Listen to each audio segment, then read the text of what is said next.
بسم اللہ الرحمن الرحیم۔ السلام علیکم۔ میرا نام فرقان قریشی اور آج میں آپ کے لیے ایک بہت ہی خوبصورت تحفہ لے کر آیا ہوں۔ ایک ایسا تحفہ کہ جو میں آپ کو پچھلے 2 سال سے دینا چاہ رہا تھا۔ ایک ایسا تحفہ کہ جس کا ہم سب کو بہت زیادہ انتظار تھا۔ دا سیرہ سیریز، ہمارے پیارے نبی، آخری نبی حضرت محمد صلی اللہ علیہ وسلم کی زندگی پر بنی ایک ایسی سیریز کہ جس پر میں پچھلے 5 سال سے کام کر رہا ہوں، اور اب کہ جب صبح رمضان المبارک کی پہلی سحری ہے، میرا بہت دل تھا کہ اس مبارک موقع پر آپ سب کو ایک ایسا تحفہ دیا جائے کہ جو لٹرلی زندگیوں کو بدل کر رکھ دینے والا ہو۔ سیرت النبی پر اس انداز میں کام کہ جیسے آج سے پہلے شاید ہی کبھی ہوا ہو۔ لیکن اس سے پہلے کہ میں سیریز کا باقاعدہ آغاز کروں، کچھ باتیں ایسی ہیں کہ جو بہت ضروری ہے کہ وہ پہلے میں آپ کے ساتھ شیئر کر لوں، اور آج کی یہ چھوٹی سی پائلٹ ویڈیو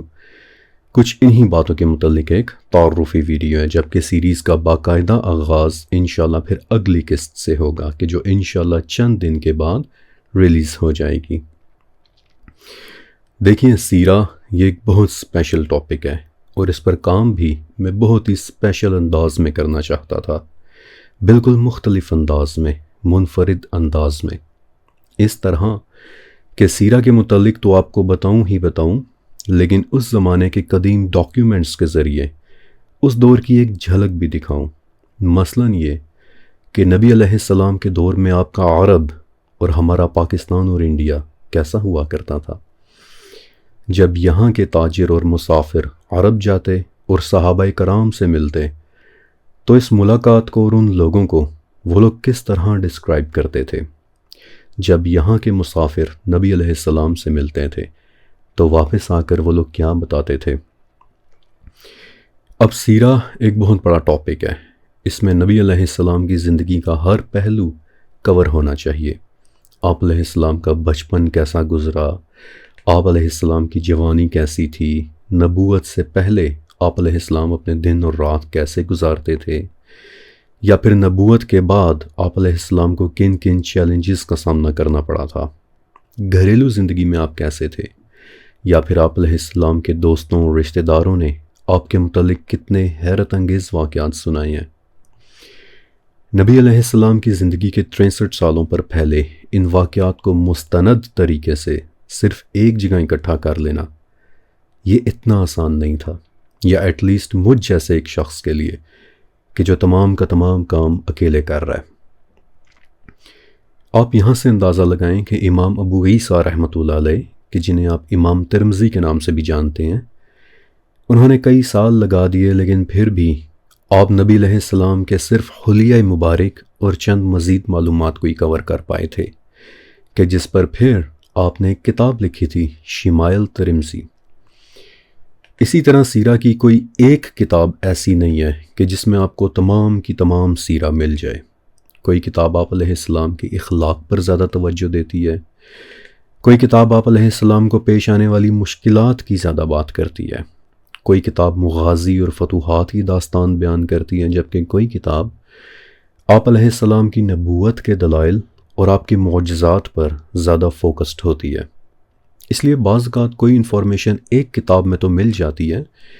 جبکہ دوسری کتاب میں نہیں، اور بعض اوقات دوسری کتاب میں مل جاتی ہے جبکہ پہلی کتاب میں نہیں۔ اس لیے یہ کہنا کہ سیرہ پر ایک ایسی ڈاکیومنٹری بنائی جائے کہ جو برابری کے ساتھ نبی علیہ السلام کی زندگی کے ان تمام ڈیمینشنز کو کور کر لے، کہنے کی حد تک تو یہ ایک بڑی خوبصورت بات ہے، لیکن پریکٹیکلی اس کے لیے شاید پوری ایک زندگی بھی کافی نہ ہو۔ پھر سیرہ سیریز میں کچھ چیلنجز ایسے بھی سامنے آئے کہ جن کا مجھے اندازہ نہیں تھا کہ وہ بھی پیش آ سکتے ہیں۔ مثلا سیریز کے ہر پیراگراف کے لیے الفاظ کا چناؤ مجھے بہت سوچ سمجھ کر کرنا تھا۔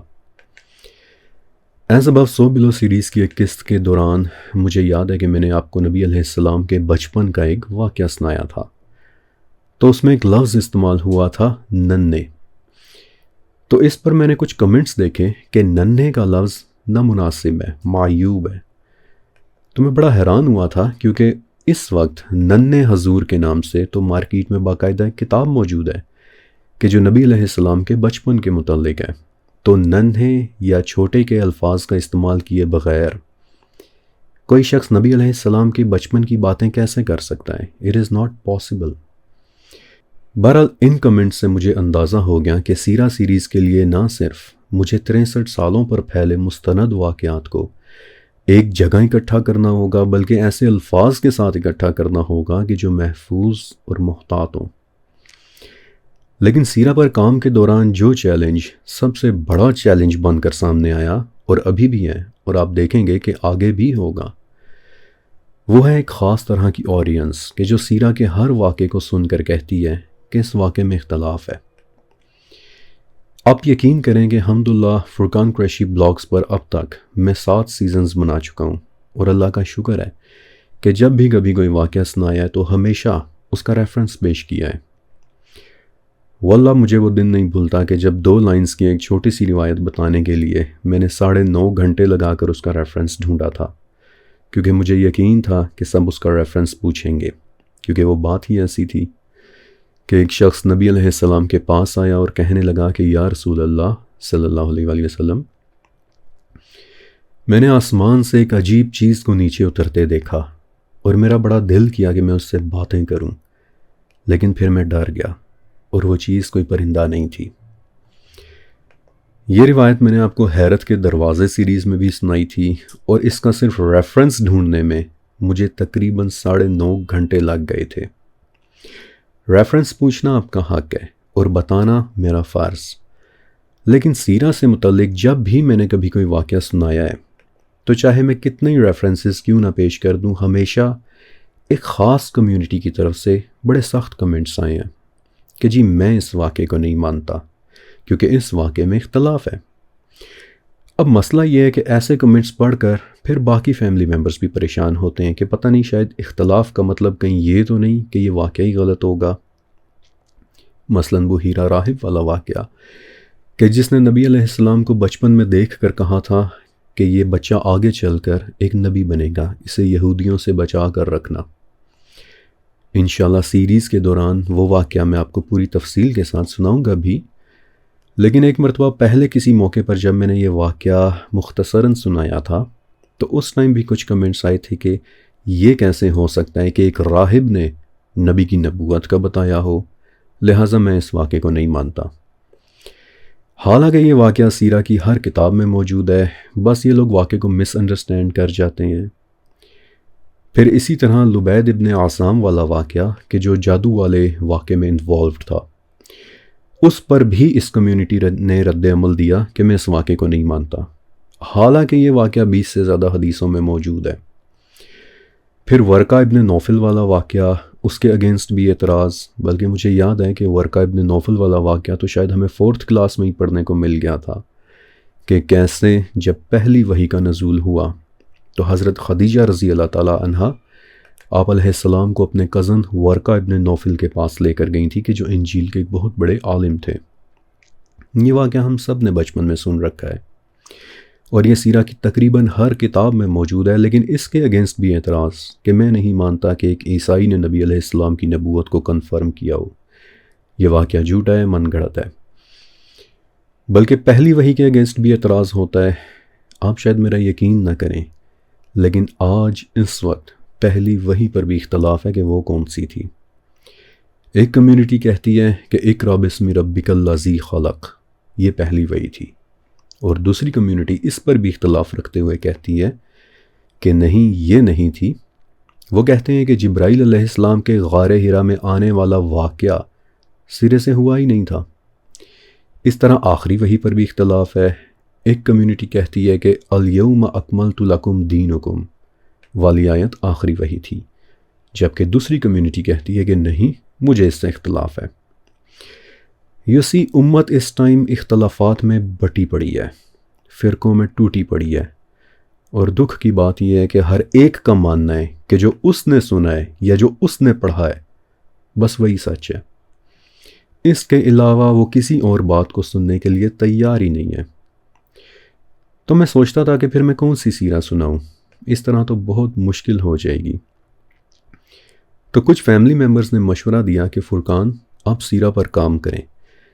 لیکن اسے ممبرز اونلی سیریز بنا دیں یا پھر کمنٹس کو مکمل طور پر آف کر دیں۔ اب ممبرز اونلی سیریز، ایک بات یاد رکھیے گا کہ کسی بھی کریٹر کے لیے بہت فائدہ مند ہوتی ہے، کیونکہ اسے دیکھنے والا ہر شخص پیسے ادا کرتا ہے، اور ان ممبرشپس کے ذریعے کریٹرز اس وقت بہت پیسے کما رہے ہیں۔ یہ بات سچ ہے، اور دیکھنے والوں نے بھی چونکہ پیسے دیے ہوتے ہیں، اس لیے ایک سائیکلوجیکل ایفیکٹ ہوتا ہے کہ جب انسان کو کوئی چیز قیمت ادا کرنے کے بعد ملے تو پھر وہ اسے ذرا سنجیدگی اور کیئر کے ساتھ ٹریٹ کرتا ہے، جبکہ جو چیز مفت میں مل رہی ہو تو آبویسلی اس کی اتنی ویلیو نہیں ہوتی۔ لیکن میں سیرہ کو ممبرز اونلی نہیں کرنا چاہتا تھا، کیونکہ میں آپ سب کو اپنی یوٹیوب فیملی کہتا ہوں۔ یہ سچ ہے کہ ان پروجیکٹس کو سپورٹ کرنے کے لیے میں نے سپورٹ کا ایک آپشن دیا ہوا ہے، لیکن وہ آپشن بھی کمپلسری نہیں رکھا ہوا۔ اگر کوئی سپورٹ کرتا ہے تو تہہ دل سے اس کا شکریہ، اور نہیں بھی کرتے تو کوئی بات نہیں۔ یہ سپورٹ صرف آپ کی محبت پر ڈیپینڈ کرتی ہے، اور محبت اور عبادت، ایک بات میں ہمیشہ کہتا ہوں کہ محبت اور عبادت یہ ہمیشہ دل سے کی جاتی ہے، زبردستی نہیں۔ اگر آپ میرے کام سے محبت کریں گے، اسے سپورٹ کریں گے، تو یہ میرے کہنے پر نہیں کریں گے بلکہ اپنے دل اور اپنی خوشی سے کریں گے۔ اس لیے میں نے سپورٹ کا ایک آپشن ضرور رکھا ہوا ہے، لیکن صرف تب کہ جب آپ اسے اپنی خوشی سے کرنا چاہیں، اور رکھا ہوا بھی اس لیے ہے کیونکہ آبویسلی یہ پروجیکٹس مفت میں تو نہیں بن رہے ہوتے۔ میری ویڈیوز کا آرٹ ورک صرف ایک ایگزامپل ہے۔ جو تصویر آپ کی اسکرین پر صرف 5 سیکنڈ تک چلتی ہے، اسے بنانے میں اکثر مجھے 8-9 منٹس لگ جاتے ہیں، اور اس کے لیے میں مختلف آرٹیفیشل انٹیلیجنس سرور سے ان پر کام کرنے کا وقت خریدتا ہوں۔ ان سرورز پر تصویر بنانے کے لیے انہیں قیمت ادا کرتا ہوں۔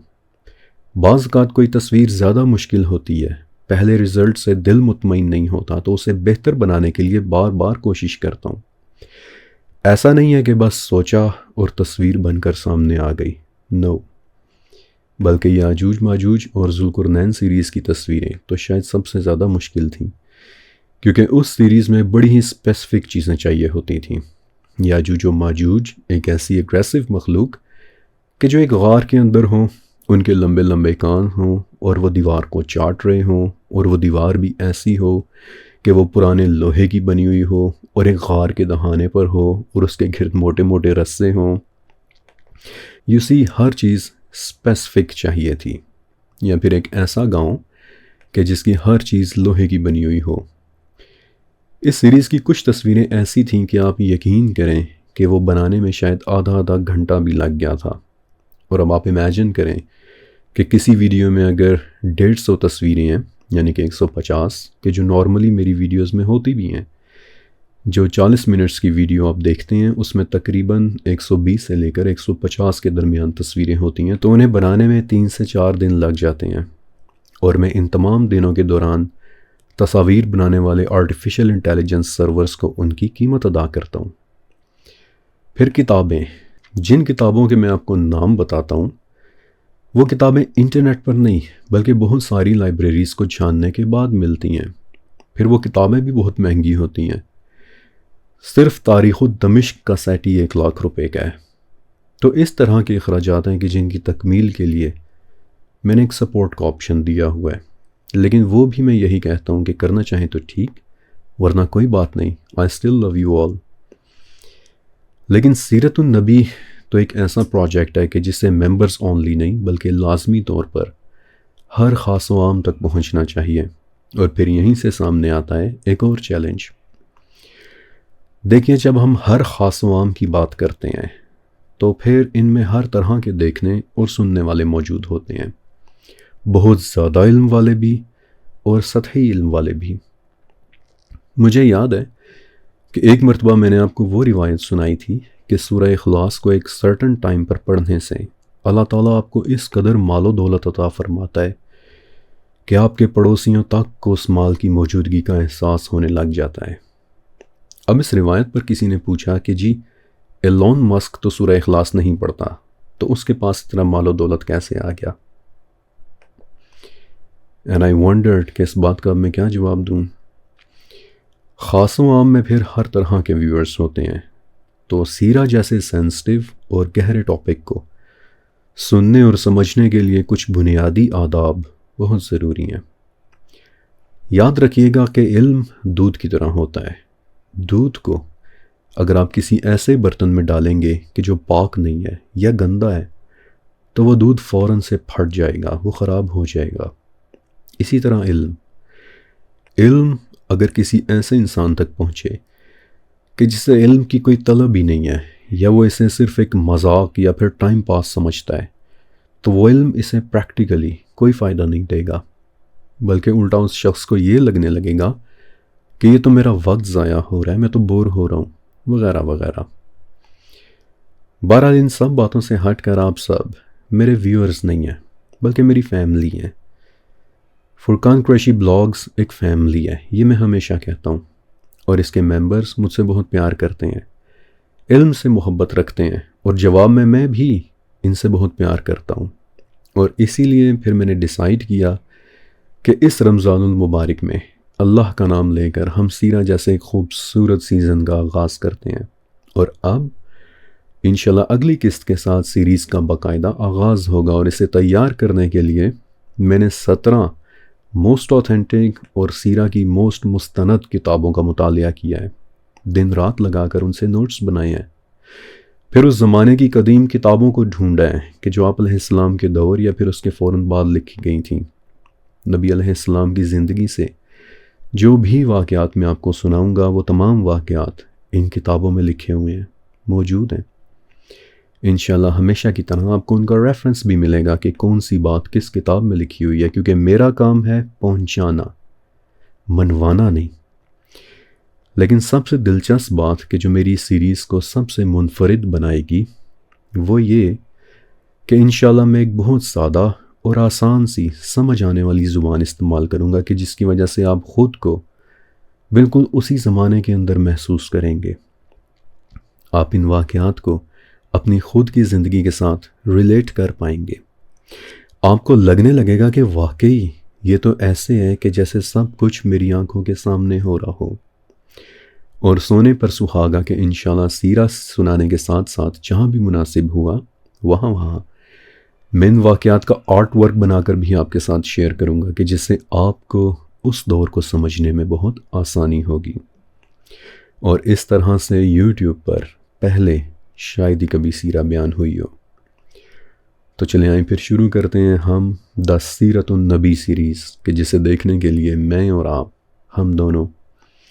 کئی مہینوں سے انتظار کر رہے تھے، انشاءاللہ چند دن تک ریلیز ہونے والی پہلی قسط سے۔ اور اب آپ ایک کام ضرور کیجئے گا کہ ایک مرتبہ نیچے لکھے میرے پنڈ کمنٹ، میرے ٹاپ کمنٹ کو ایک بار ضرور پڑھ لیجئے گا، کیونکہ اس کمنٹ میں آپ سب کے لیے میری طرف سے ایک بہت ضروری پیغام ہے۔ شکریہ اور اللہ حافظ۔